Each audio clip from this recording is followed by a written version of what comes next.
So my name is Alan Smithson, and I'm going to be talking about what our world looks like in 20 years from now. Think about 20 years from now. How old are you going to be? I'm going to be 61. 61 is like the new 20 now. It's nothing. We're going to be young, and we're going to have technologies that keep us alive even longer. So 60 really will be the new 20.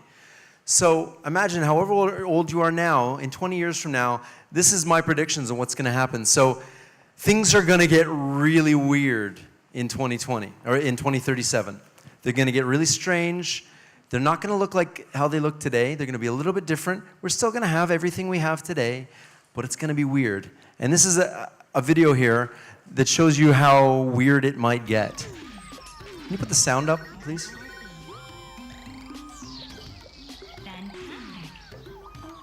So she's wearing a pair of glasses that projects this in front of her.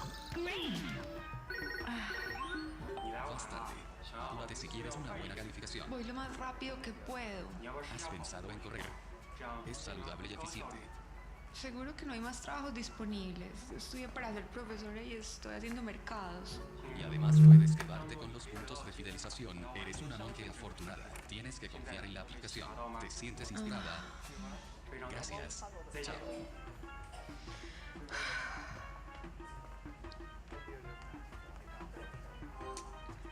¿Quién soy yo?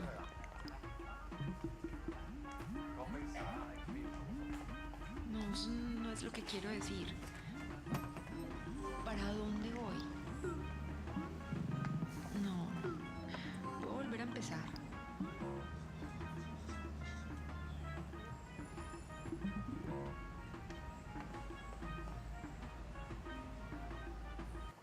Can you imagine a world like that? Imagine when your whole world is like that? That is what we don't want virtual and augmented reality to do. I'm just saying. So a little quick about myself. I've been an entrepreneur my whole life, and I don't know any better. I had a real job for about a year, and I was a pharmaceutical rep. And yeah, so it's not really a real job. They give you a car and a computer and send you on your way. But in 2010, a partner of mine, we invented this, and it's the emulator, and it was the world's first touchscreen DJ controller. And with this, we worked with bands like Linkin Park and DJs like Infected Mushroom and Armin van Buuren. I don't know if anybody knows these people, but we worked with the top caliber artists in the world, and we worked with brands like Sony, HP, Microsoft, and our product was used at all the Microsoft Partners Conferences around the world. So we got introduced to the world of tech, and the world of music, and the world of marketing. And it was really wonderful. So in doing that, I got to see virtual reality for the first time. And that was 4 years ago. I got to try on a VR headset. And I put it on. I was at a concert. And I was standing next to the artist on stage looking out of the crowd. And I thought, oh my God, this is amazing. And just wonderful. How many people in here have tried virtual reality? So about 10%. How many people, the virtual reality, if they've tried it, how many people have tried augmented reality? How many people have tried Pokemon Go? Yeah, there you go, that's augmented reality, albeit in, low level, but that's augmented reality. So I saw virtual reality, it blew my mind, and 4 years later, or 3 years later, I started a company called Metavrse with my partner, and Metaverse, the word, actually means the sum of all virtual worlds, including the world you're in. So basically what it is the world you're in when you're in virtual reality, which is kind of a cool name. It's like calling your company the internet. And so we started this company a year ago, and we've become North America's leading virtual and augmented reality consultancy. And we actually were just nominated for VR Startup of the Year globally, so that was pretty cool. This is, oh, thank you. This is our promo video of the work we did last year, so maybe just turn up the music a bit. Crank it, come on. You can turn the music up on my computer if you need. There we go.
So that's just what we did in 2016. I can't wait to show you guys what we do this year. It's going to get crazy.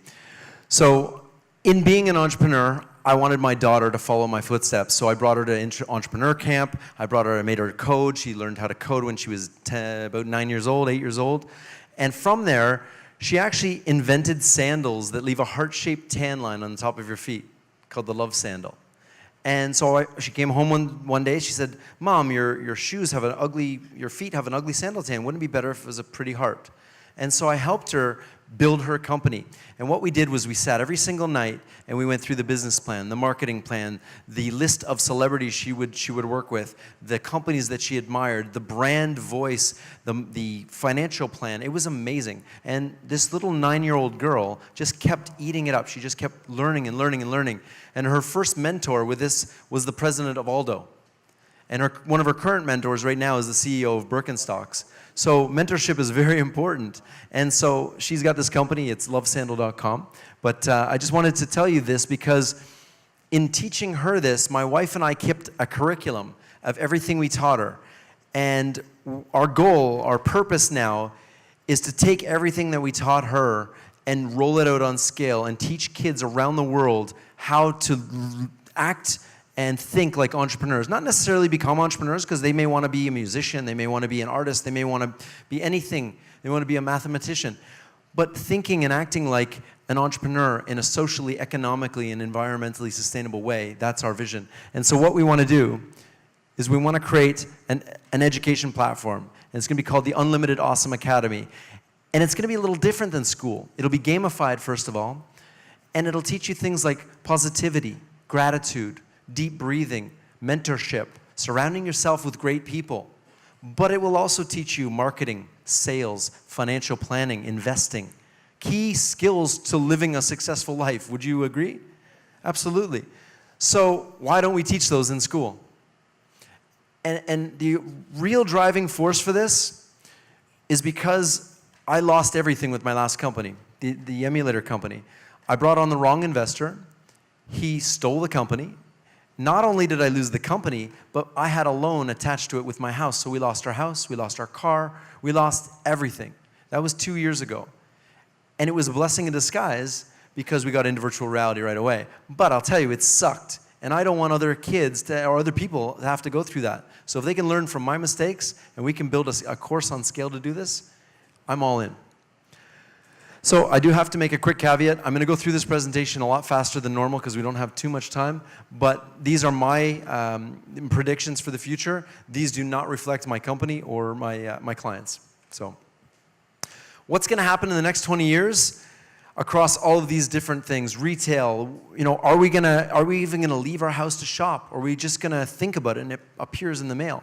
Financial, are we going to have money, currency? Or are we going to do everything through blockchain? Robotics, are we going to have robots that clean our house? Food, where's our food going to come from? These are all questions we're going to answer right now. So technology moves really fast. But if you look at where we were in 1920 with just changing the gas, they haven't even changed the tires, just the fuel in this car. And that was a fuel in 1920. This is a full tire change and fuel up currently. 4 tires, gas, out the door. 2 seconds. That is the difference in technology even 10 years ago compared to now. It is moving at a faster pace than we've ever seen before. And before now, we've been running on a linear curve. So we've been going like this, la, la, la, la, la, and it's been great. And we understand, every 2 years, Moore's Law, every 18 months, we double the amount of memory. But what happens when we hit that inflection point of technology where everything starts to double again? So, if you take a penny, 2 pennies, 4 pennies, 8 pennies, by the end of a month, you're a billionaire. Imagine with technology. So memory is doubling every 18 months. But we're not dealing with, kilobytes anymore. We're dealing with terabytes, zettabytes. This is getting crazy. So we're about to hit this inflection point where technology takes off faster than we can comprehend. And that's where it's going to get really interesting. Can you just advance the slide? Oh, there we go. Employment. What are we going to do for work in the next 20 years? So we've already shown that artificial intelligence can outsmart humans in chess, in games, in skill games like Jeopardy. IBM's Watson is already beating humans. So what's it going to do in the workforce?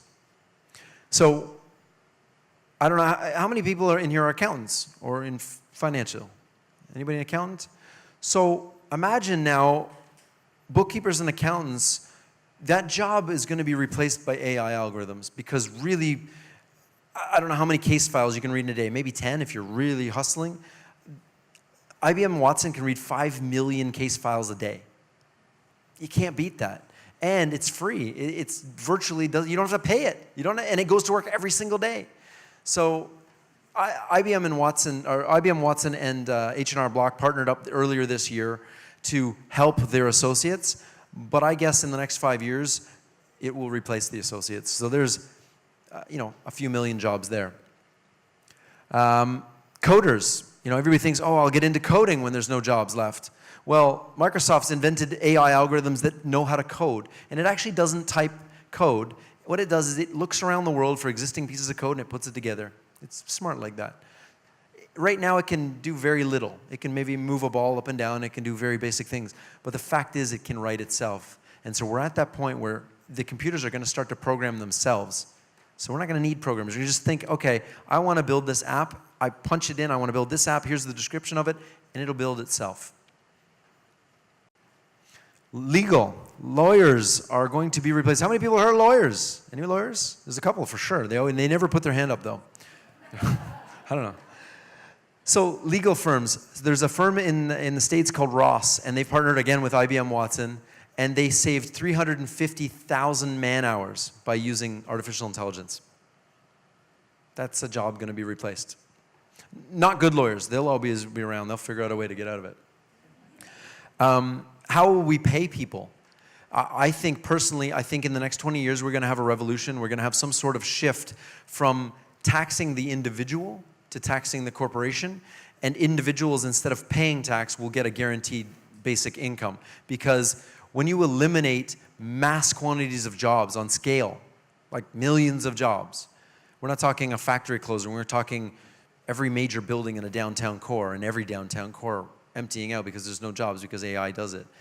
I know this is doom and gloom, but how do we get past this? How do we think maybe this is a good thing? Maybe we weren't meant to go and sit in a cubicle for 8 hours a day. Maybe we're meant to hang out with our kids and teach them, how to plant, garden or play music, or just spend time with them. I think there will be universal basic income, and I think we will pay people money to do things extra. So you'll get a basic income, but if you go and volunteer at your church, you'll get extra. If you go and do something for kids at a school, you'll get extra. And I think that will be within 20 years for sure. Healthcare.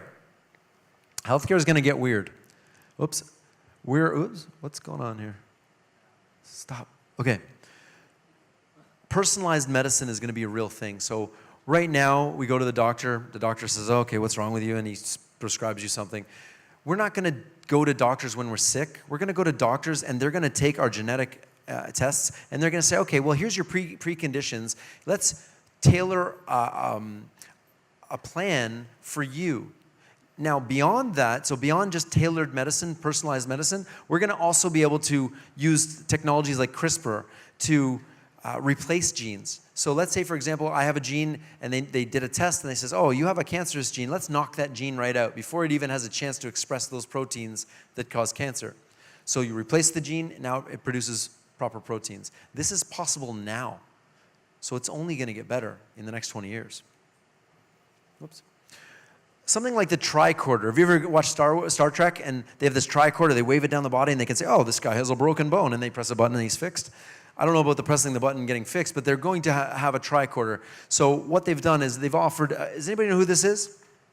This is Peter Diamandis, and if you want to know what's going on in the world in the future, this is the man to look to. He created the X Prize, and the X Prize was a $10 million prize to shoot a rocket up to space, maintain it for, I think it was 13 hours, and bring it back down to the Earth and reuse it. That was the plan. If you could do that, you would win $10 million. So they did offer that. He just released, or just started another one on the tricorder. Anybody that can make a device that can diagnose things without touching the patient and do a number of things. And so They just offered a partial payment in that. So these things are being developed right now. Contact lenses, now everybody's saying, oh, I'll put a contact lens and we'll have augmented reality. I personally don't think that's going to be a thing. There will be people that maybe you lose your eye and you'll get a bionic eye, and that bionic eye will be attached to your nervous system and it will be beautiful. You'll be able to see everything with it. You'll have augmented data, everything. You'll be like a superhuman. But I don't think people cut out their eyes to do that. I don't think you're going to do that. I think it's more something, and I really don't think people are going to put contact lenses to see stuff. But what they will do is put a contact lens in so they don't have to take blood samples for insulin or glucose meters. So, I think that it will happen, and they're working on it. 3D printed tissue. This is going to happen. It is happening. Maybe not an ear, but maybe you need some liver cells. They'll 3D print them in the lab, and they'll put it into your body. That's going to happen for sure. Artificial intelligence versus doctors. Artificial intelligence is already doing a better job at diagnosing cancer than medical physicians. And that's crazy. So imagine when this technology starts to really take off. Governments are investing billions of dollars in this. The Chinese government's invested $100 billion in AI. Canadian government just invested $1 billion in AI. Every government is spending money on this. Everybody knows this is where the future is. Artificial intelligence, creating computers that can learn, they can have deep learning, learn from all the knowledge in the planet to make better decisions. Transportation is going to get weird. We are not going to, in 20 years from now, I guarantee you're not going to drive anymore. And some people may say, oh, that sucks, I like driving my car. But really, do you like driving your car? Like to and from work and driving around? I don't want to. I want to sit there and talk to my friends, put on my VR headset, play a video game, play whatever. I want to do something other than driving. I hate it. So you're not going to drive cars. We're going to have autonomous vehicles. They're going to drive themselves. It's going to start with trucks. We're going to start with big long-distance trucks. And long-distance trucking is going to be a thing of the past in the next 5 years. So they already have the trucks that do it. They're already on the roads. They're running long-scale tests now.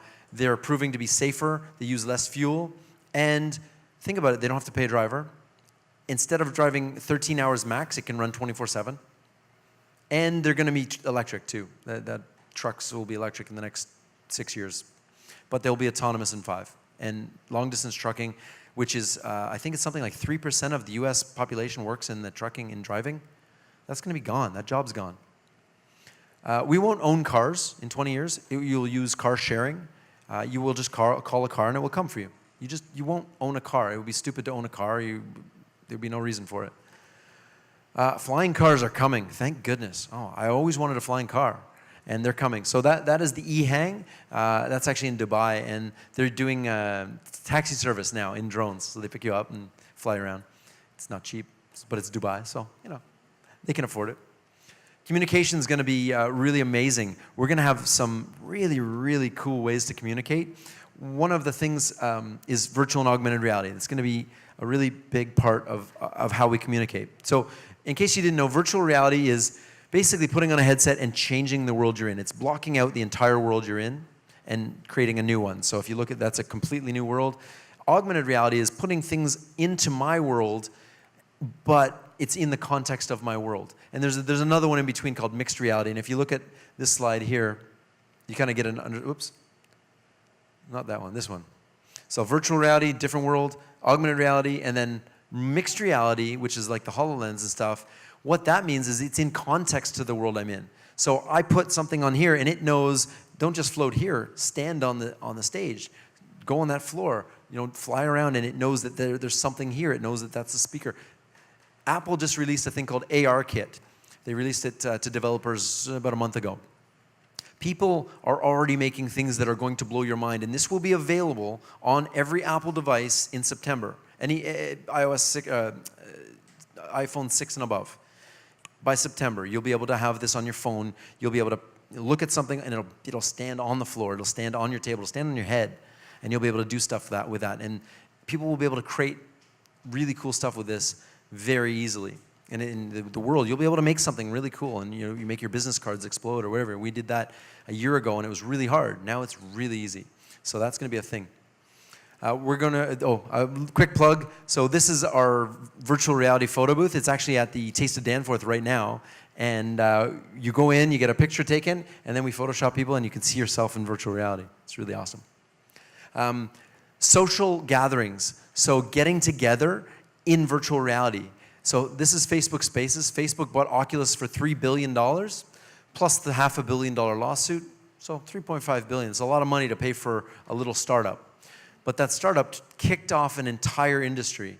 And so it was a very good investment on Facebook's part. And their whole thing is, why would I go on Facebook to look at your photos when I can go in Facebook and we can sit and talk to each other inside your photos? How cool is that? 360 photos are the new selfie. I can take a picture right now with a 360 camera and all of us are in it. Everything in context. It's really wonderful. And they're getting cheap. You can buy one for $200. I don't even know what this slide was. I can't remember. But this is really cool. This is called a holoportation. Next to them. We can then compress the data and transmit the data over to the other side.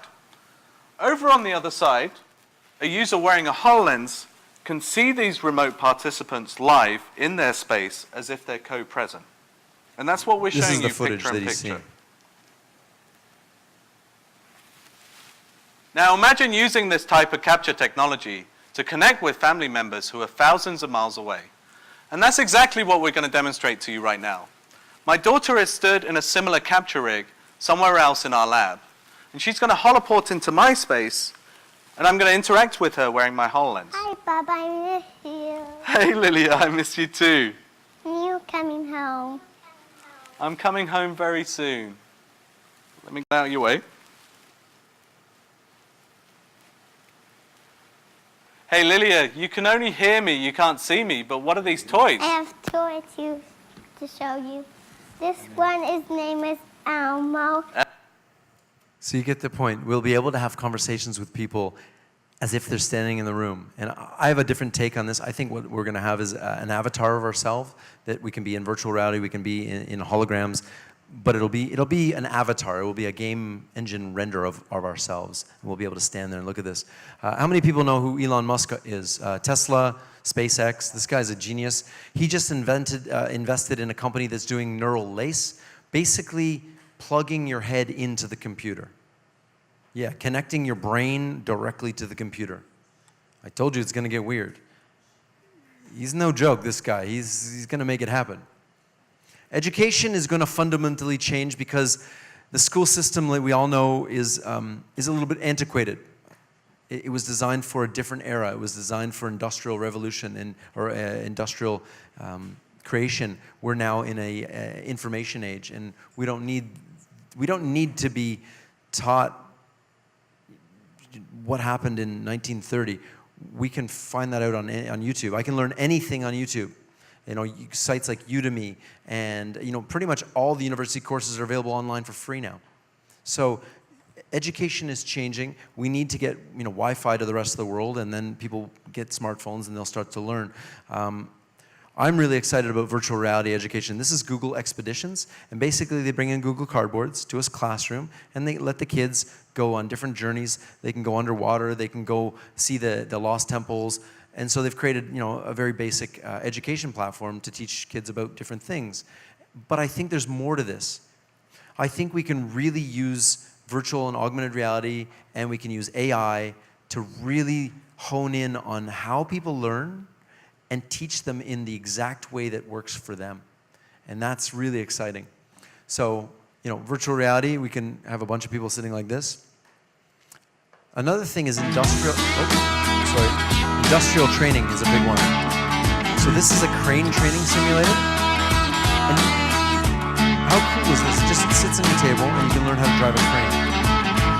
So a friend of mine, isn't that neat? A friend of mine did this, and he's a VR guy, and he said, okay, I tried it. He went in, spent 1 hour on the training, did all the, you know, there's a training, you know, protocols, and it's gamified, so it's fun, you know, you get points and stuff. And you hit some things, and he goes, oh, don't do that, you know. But he said after 1 hour, they took him outside and put him on a real crane, and he drove the crane. 1 hour. So, and he didn't have to hurt anybody doing it. Very safe way to train people on industrial things. They're training people on how to weld in virtual reality already. This is really exciting. This is where I get really excited. So imagine wearing a pair of glasses, and I'm looking at this junction box. and I don't know how to fix it. I'm like, but you know what? I know that these glasses have the instructions for that junction box. So I press the button, I pull up the instructions. It knows I'm looking at the junction box because it can see it. And it says, okay, turn off the power here, open the door, okay, wire, yellow wire here, and it'll show a little, little demonstration, open it, do. So this is already being done in some small trials now, and they've shown so far 35% decrease in training times with 90% fewer errors. It's crazy. Imagine people, they can put somebody in a job where they've never learned how to do it before, hands-free, give them the instructions. Now what becomes really, really interesting is that what if the instructions, and it still doesn't work. He's followed the instructions, doesn't work. He's like, you know what? I don't know, it's not working. He can call a remote expert from anywhere in the world. They can look at a screen, they can see what he's seeing because there's also front-facing cameras. They can look down and go, okay, well, you did this, yep, you did this, yep. Oh, go around to the back, go bang the box 3 times. Okay, perfect, yeah, that's it. It always works. It's always the trick, bang the back. But imagine that being able to send a remote expert anywhere in the world just by wearing a pair of glasses. So you don't have to fly them around the world. If you're in remote sites, let's say an oil rig in Russia, you're in the middle of the winter, you can't send a remote expert out there. You can just bring them in, show them what's going on, fix it. So you decrease wait times for specialists. It's absolutely incredible technology. Emergency safety training. How do you train people in emergency situations? Here's a fire training where you're in virtual reality, seeing a fire. There's a physical fire extinguisher, and you've got to put it out. Simple. It seems like a very simple way to train people, but it's very effective. Personalized AI assistants and robots. So what everybody says, kids are going to have little robots following around. I don't think it's going to be a robot. What I think it's going to be is you're going to wear a pair of glasses, and you're going to have a little teddy bear. Or as you get older, maybe it turns into a friend, and maybe it turns into a robot. You can probably pick whatever you want. But that robot, that little buddy, will be like your own personal Google Alexa. Your Google, I guess it's Alexa or whatever it is, Amazon. It'll be your own personal AI assistant that will answer any question you want in the way that you learn. So why is the sky blue? And it'll change my world. It'll show me why the sky is blue, show me the sun coming through, and it'll show me the reflection off the water, and explain to me why the sky is blue. Okay, I got it. And kids, imagine, young kids. Why? But why? That will answer all their questions, and they will learn at an accelerated pace like we've never seen in human history. And we're going to need that to keep up with the computers. Retail. Retail is a funny beast. It's, we're spending millions of dollars in malls trying to get them excited again about retail. Meanwhile, there's malls all across America closing down. Traditional retail is on its way down. Virtual and v-commerce and e-commerce is on its way up. Fashion and music will always be at the forefront of this, and they're already using this to sell fashion products. Music is already using virtual and augmented reality to sell music. You'll be able to order things. This is already existing. Does anybody have this at home? It's an Amazon button, if you've never seen it. You put it on your thing. It's a Wi-Fi enabled link, and when you need Tide, you press the button, and Amazon ships it to you automatically. I don't know, that's pretty awesome, right? So what about sensors in your fridge that know when you're out of milk, and it just automatically sends for milk? Or you'll have sensors everywhere. IoT sensors, or Internet of Things sensors, will be in everything. Will be in our cars, will be in our shoes, will be in our jackets, and they'll be monitoring everything, and they will know more about what we want and what we need than we do. Personalized shopping is going to be a really big thing. So we already have this now. You go on Amazon, you type in, Rolex watch. For the next month, you get, Rolex watch ads for the next month or two. This is already happening.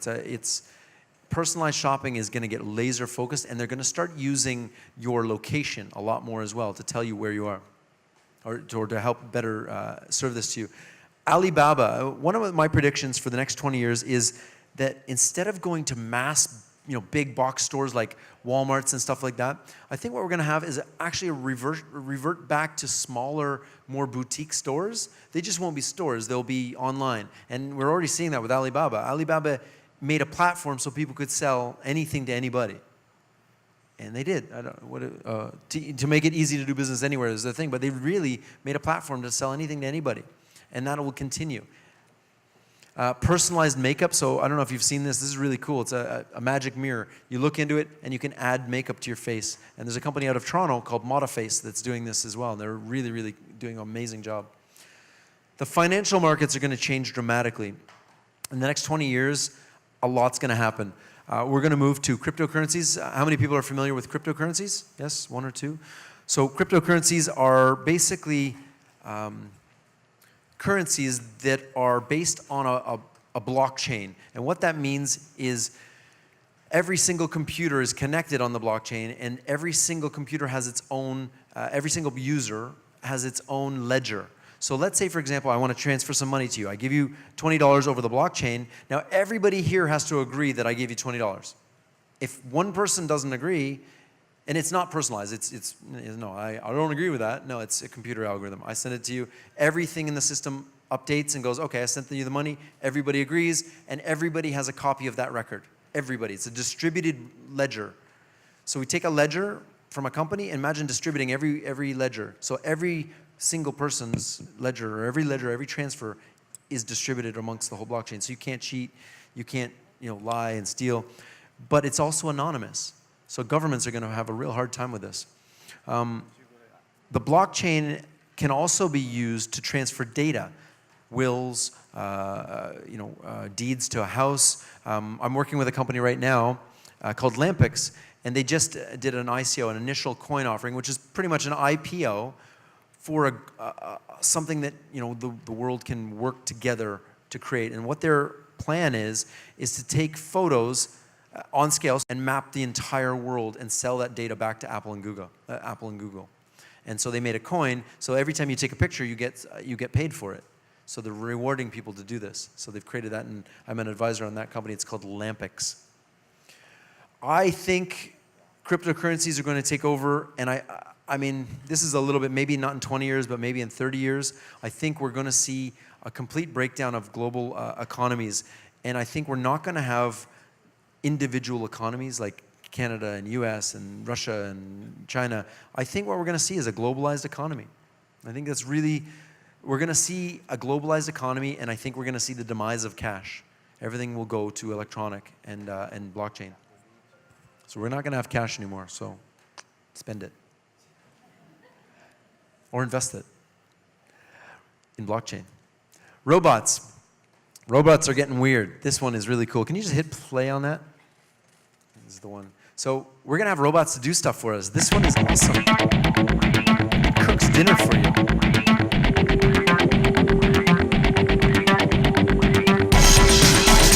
Imagine having a 5-star chef cooking all your meals for you every day of your life. This is the dream and the goal that Molly Robotics is trying to accomplish. They have created the first fully automated and intelligent robots that can learn recipes, cook all kinds of foods with remarkable precision, and then clean up after themselves. Molly Robotics built a working prototype of the Molly Kitchen. This futuristic-looking workstation is equipped with advanced robotic arms and hands that can grip kitchen utensils, measure liquids, crack eggs, you name it, they can do it. Master Chef winner Tim Anderson was hired on as Molly's development chef and helped the robotics team teach the robots how to cook by using motion capture gloves and wristbands, much like a video. And then just hit present in the top right. There we go. There we go. So here's another one here, robotics doing crazy things. The military is going to start using robotics in ways where we don't need to send humans into battle zones or into any dangerous situation. So just hit play on that.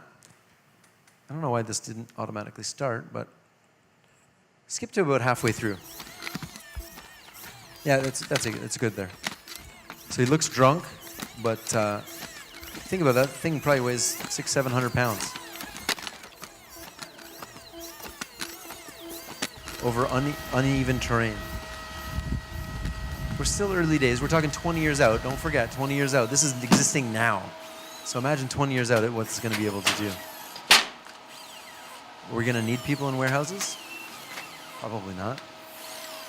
This guy will work 24/7, and he will get faster. You know, has anybody seen Amazon's team of robots that go around and pick up things and move them around? It's incredible. This video here, you got to see this. This is where robots start to get really mad and come after us.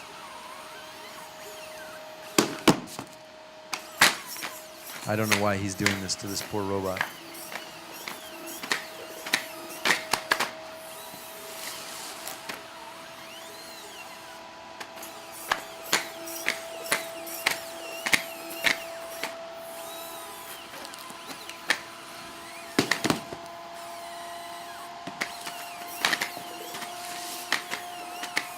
And we wonder why robots are going to come back and kill us.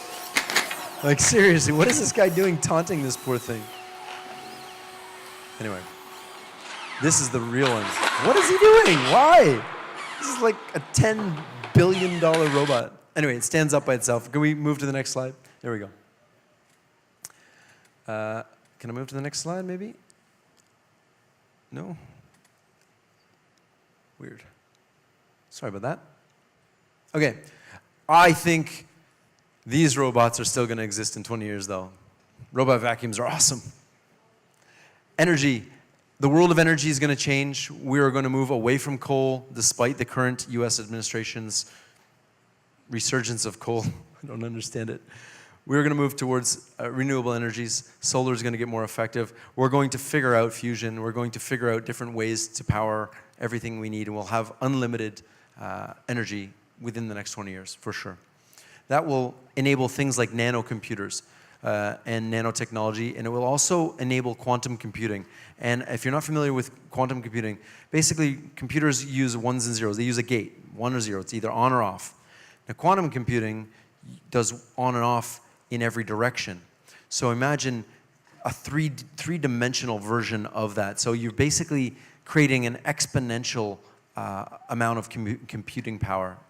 And that's really, really exciting. So, you know, that combined with AI, that's where this thing really takes off, and unlimited energy. This guy he's a force. So, you know, we showed him earlier, and like, look at the things he's doing. Tesla, Solar City, Neuralink, SpaceX, and Hyperloop. Those are his current companies.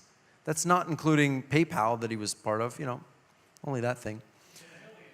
I think he might be. Actually, that's his brain right there. So anyway, I would invest in anything he does, in my opinion. Vertical farming. Where are we going to get our food? How are we going to feed ourselves? Vertical farming is going to be a big part of what we do. And I think it would be really cool in 20 years from now, we take all these empty malls, all these retail locations that are just sitting there empty, growing moss, and grow food in them, and create social experiences in them. So when we go to the mall to get our food together, and we grow our food, and we have conversations, and we grow together instead of going to buy shit at the mall. It's a better use for a mall, maybe. Maybe these malls closing is a good idea, I don't know. Lab-grown meat is going to be, I know it looks kind of gross. This was $70,000 a pound 5 years ago. It's $11 a pound now. I just penned an open letter to the CEO of McDonald's, and I'm giving him a bunch of different ways they can be more sustainable in the future. And one of them was switching to lab-grown or cultured meat. Imagine a world where we don't have to kill animals for our food, but yet we can still have burgers and steaks. Pretty awesome. And no hormones, absolutely zero problems with antibiotics, hormones, these types of things. Just meat grown, and it's just grown exactly how we need it, with the least amount of energy possible and the least amount of carbon footprint. We are going to have a world with abundance of fresh, sustainable vegetables. I think in the next 20 years we're going to realize that, you know, GMO everything maybe wasn't a good idea. Maybe we should probably go back to, you know, not buying mass food on scale, but growing it in vertical farms and things like that. You know, you go to Walmart, and I don't go there a lot, but you go to Walmart and you go pick up a tomato. That is not a tomato. I'm not sure what that thing is, but it was designed to go in a box and travel thousands of miles and end up there and sit there for another week and never lose its shape, color, or, well, it has no flavor, so it's okay.